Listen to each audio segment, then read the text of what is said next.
Hey, hey, welcome to Live with Lynn. So if you're here, say hi.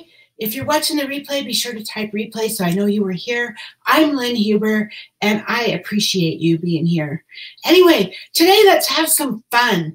Let's talk about 13 life lessons from classic holiday movies and TV specials. I mean, it's Sunday. I got my Sunday Funday shirt on. And we're almost at Christmas. I mean, we're like, I don't know, 2 weeks away, I think. And so this is a good thing. Let's talk about this today. You know, it's that time of year when many of us are glued to the Hallmark Channel and we're watching all of our favorite movies, right?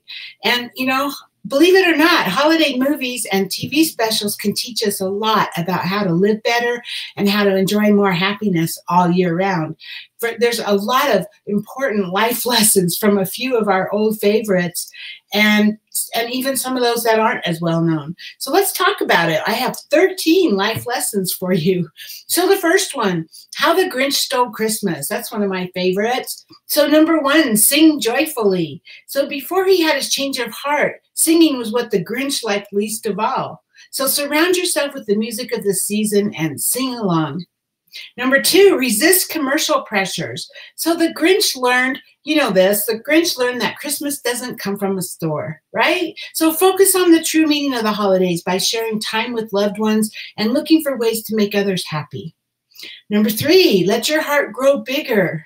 Dr. Seuss suspected that the Grinch suffered from a heart that was 2 sizes too small, right? And as soon as it grew 3 sizes longer, he took back the toys he stole. He put everything right and got to love his new friends in Whoville.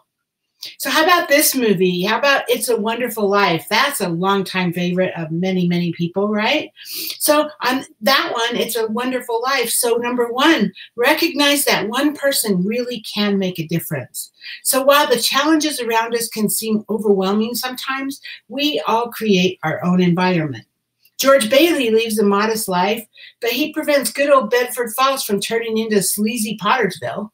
And number two, celebrate the potential to create better outcomes. With all the talk about toxic people, sometimes we tend to overlook the fact that we all possess a mix of constructive and destructive qualities. So by appealing to the good in people, George helped them to succeed in every walk of life. How about this one? Number three, welcome help from others. So as powerful as George is, he still needs Clarence, the angel, you remember him, to help him through a rough night.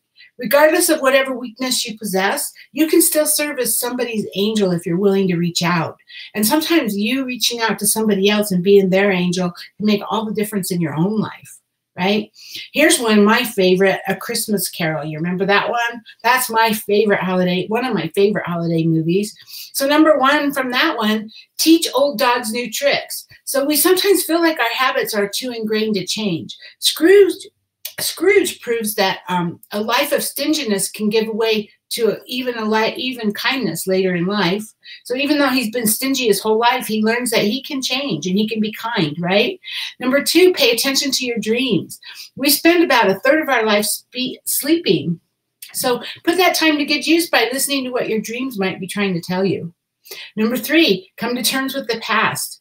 Recognize the unhealthy patterns and get the ones that get between you and your greater happiness. So Scrooge's greed cost him his first love. Remember that? So you may need to become more generous to transform your own relationships. And number four, become more resilient. The Cratchit family remains cheerful, even no matter how poor they are, they're cheerful. Tiny Tim appreciates his blessings, even though he is like dirt poor and crippled. So if we bear our hardships with patience, we can protect our peace of mind. That's pretty powerful, right?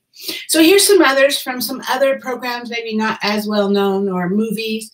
So Steven Spielberg's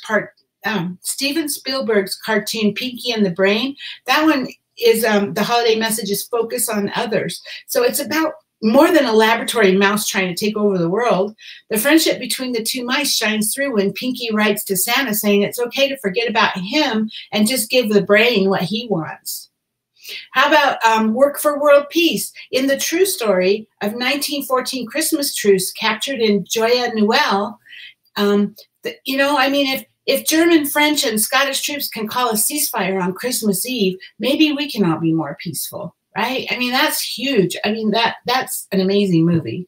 So number 3, Believe in Santa Claus, Miracle on 34th Street. Who loves that one? So it looks like it was way ahead of its time when that movie was created, right? When it's questioning consumerism. It's also timeless in affirming the importance of faith. Plus, it may offer the best legal argument for believing in Santa Claus, right? So, hey, many of us look forward to watching our favorite holiday movies and specials this year. I mean, every year, right? This is what we look forward to for the holidays. It's a great way to revisit their inspiring messages and share them with our children. So, hey, how about you? What's your favorite holiday movie? What message does it hold? I would love to hear. I mean, there's a lot of them. I probably haven't even touched on 10% of them, but it's amazing. You know, you watch the Hallmark Channel and every movie has a hidden message behind it, right? So, hey, let me know what's your favorite. I would love to hear from you. So get below, share in the comments. And like I said, we're coming into the holidays, just like 2 weeks left. So I wish you guys all a happy holidays. And I will probably be back tomorrow. I'll see you later. Have a great day.